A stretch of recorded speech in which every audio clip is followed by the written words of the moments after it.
இந்த வேளையில் கேணல் கிட்டு அவர்களின் நினைவுகளோடு இணைந்து கொள்கின்றார் தமிழீழ விடுதலை புலிகளின் புலனாய்வுத்துறை பொறுப்பாளர் ச. பொட்டு அவர்கள். கிட்டண்ண எங்களை விட்டு பிரிஞ்சு இந்த மண்ணில விட்டு அவர் மறைந்து பிறகு நாங்கள் அவரை பற்றி நினைக்கிறோம், கதைக்கிறோம். ஆனா உண்மையா அப்படி இல்லை. அவர் எங்களோடு தான் வாழ்ந்து கொண்டிருந்தவர்.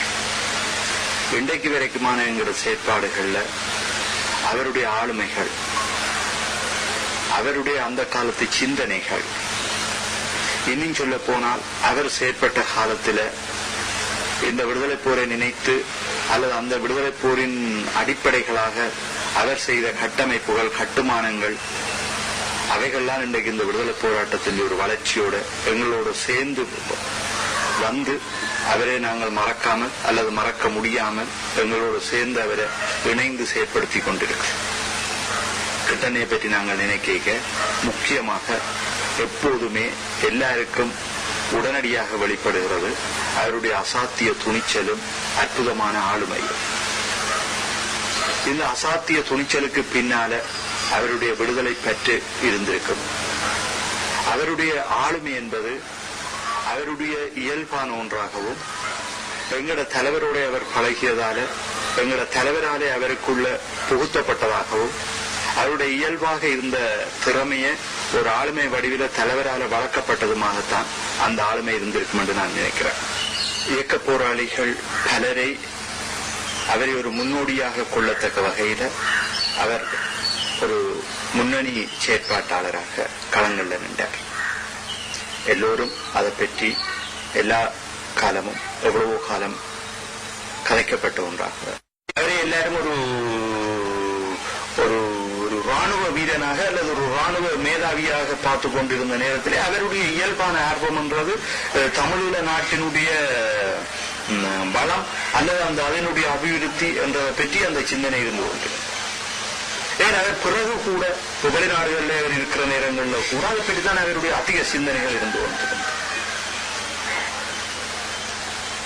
அந்த நேரம் வெளிநாட்டில் இருந்து அவருக்கு கிடைக்கிற ஒவ்வொரு சந்தர்ப்பங்களிலும் இருந்து தமிழகத்தினுடைய அபிவிருத்திக்கு தேவையான ஒவ்வொன்றையும் அவர் சிந்திக்குவோம்.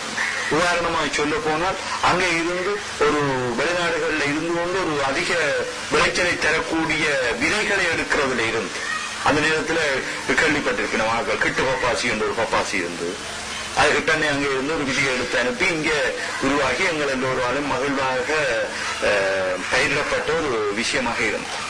அதுக்கு பிறகு சில எங்களுக்கு பொருளாதார தடைகள் இருந்த நேரத்தில், எரிபொருள் தடைகள் இருந்த நேரத்தில் அதுக்கு மாற்றாக சில எண்ணெய் வித்துக்களை உருவாக்கணும் என்றதிலேயும் சரி, அல்லது மருத்துவ தடைகளுக்கு எதிராக சுதேச மருத்துவத்தின் ஊடாக என்னென்ன அடிப்படை பிரச்சனைகளை மக்களுடைய அடிப்படை மருத்துவ தேவைகளை நிறைவு செய்யலாம், அதால மக்களை ஒரு அடிப்படை மருத்துவ அழுத்தத்தில் இருந்து விடுவிக்கிறது என்றதை அங்கே இருந்து சிந்திச்சு கொண்டிருந்தது என்றாலும் சரி, எல்லா துறையிலும் மனுஷன் ஆழமா சிந்திக்கிற ஒரு ஆளாக அங்கே இருந்து கொண்டோ சரி, நாட்டில் இருந்து கொண்டோ சரி, எங்கேயும் அதை சிந்திக்கிற ஒரு ஆளாக இருந்தேன்.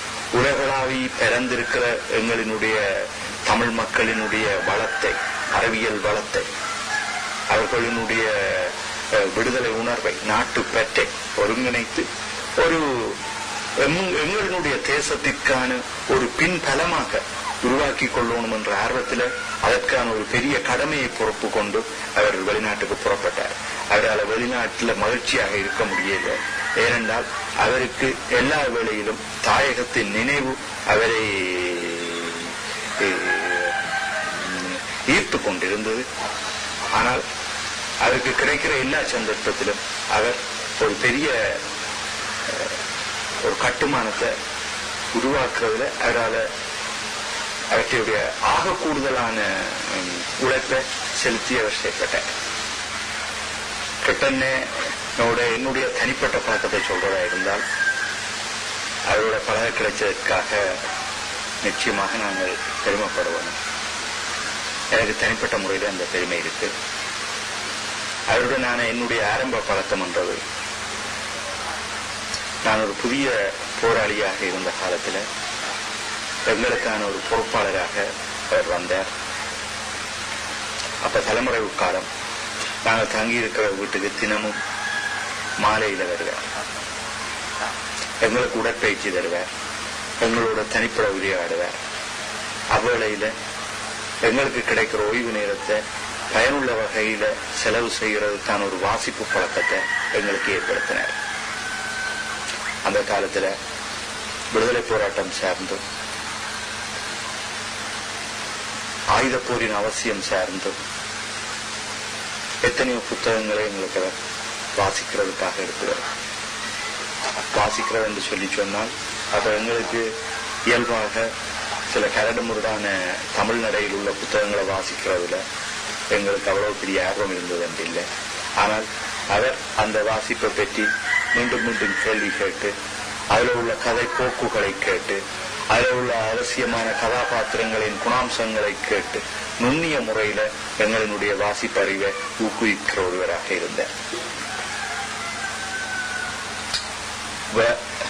கிட்டனையை பற்றி சொல்ல இன்னும் ஒரு பண்பை நாங்கள் இதுல சொல்லணும். அவரை எல்லோரும் ஒரு தலைமை பண்புல தான் விளங்கி கொண்டிருப்பினார். ஆனால் அவருடைய அந்த தலைமை பண்பு என்பது கடமை உணர்வை முதன்மைப்படுத்துகின்ற அந்த சிந்தனையால வந்தது என்று நான் நினைக்கிறேன். ஆரம்பத்தில் எங்களுக்கு ஒரு சில போராளிகள் மட்டுமே கொண்ட ஒரு பயிற்சி முகாம் ஒன்று நடைபெற்றது. அது வன்னியில் உள்ள காட்டுப்பகுதியில எங்கள தலைவரினுடைய நேரடி ஒழுங்கமைப்பிலே அந்த பயிற்சி முகாம் நடைபெற்றது.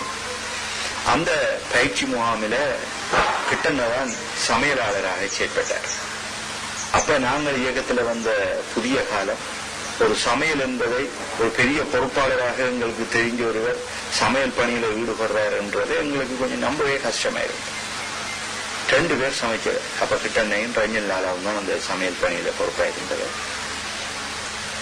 அப்ப காட்டுல 25-30 பேர் பயிற்சி எடுப்பவர்களையும் அந்த நிர்வாகிகள் அண்ணன் எல்லாரையும் சேர்த்து. ஆனால் 3 நேரமும் கிட்டண்ணையும் ரஞ்சனும் தான் சமையல். ஒரு நேரமும் சாப்பாடு செஞ்சார். விடிய படம் இவ 4 மணிக்கு எழும்பி சமைக்க துவங்கணும். இரவு எல்லாரும் சமைச்சா பிறகுதான் இவர்களினுடைய கடமை முடியும். அதுக்கு பிறகு கிட்டண்ண தலைவரினுடைய பாதுகாப்பு பொறுப்பு. அப்ப இரவு பாதுகாப்பு தலைவருக்கான இரவு பாதுகாப்பு பொறுப்பு கிட்டண்ண. அப்ப இந்த நேரங்கள் முடியாத அன்னையோட வந்துடுவார். அப்ப இந்த நேரத்துல அவருடைய அந்த கடினமான உழைப்பு